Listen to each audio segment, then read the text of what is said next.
ராகி மாவில் முறுக்கு செய்யலாம். இன்றைக்கி நாம் ராகி மாவு வந்து பேக்கெட் மாவாக இருந்தாலும் சரி, வீட்டில் அரைச்ச மாவாக இருந்தாலும் 2 கப் அளவு மாவு எடுத்துக்கிட்டு அது கூடவே நம்ம 1 கப் அளவு கடலை மாவு, அப்புறம் ஓமம், மிளகாய்த்தூள், தூளுப்பு சேர்த்திக்க போகிறோம்.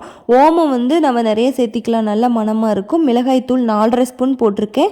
காரத்துக்கு தகுந்த மாதிரி நீங்களும் சேர்த்திக்கோங்க. தூளுப்பு தேவையான அளவு சேர்த்திக்கலாம். இது கூட கருப்பு எள் இருந்தாலும் நீங்கள் சேர்த்திக்கோங்க, இன்னும் நல்லா மணமாக இருக்கும். இப்போ மாவை நல்லா பிசைஞ்சு விட்டுட்டு இப்போ தண்ணி சேர்த்தி நல்லா மாவை பிசைஞ்சிக்கலாம். தண்ணி வந்து நம்ம 2 கப் அளவு சேர்த்திக்கலாம். தண்ணி அதிகமாக போச்சு, மாவு கொலன்னு இருந்துச்சுன்னா கொஞ்சமாக நம்ம கடலை மாவு சேர்த்து இன்னும் கொஞ்சம் பிசைஞ்சிக்கோங்க, சரியாக போயிடும். மாவு நல்லா இந்த பதத்துக்கு டைட்டாக பிசைஞ்சிக்கோங்க. இந்த மாதிரி ரெடி பண்ணிவிட்டு மாவை முறுக்கு குழலில் போட்டு ரெடி பண்ணி வச்சுக்கலாம். இப்போ அடுப்பில் எண்ணெய் காஞ்சதும் ஜல்லிக்கரண்டியில் எண்ணெய் தடவிக்கலாம் மேல் பக்கம்.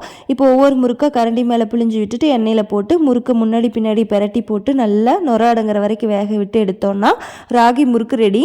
சாப்பிட சூப்பராக இருக்கும். நீங்களும் ட்ரை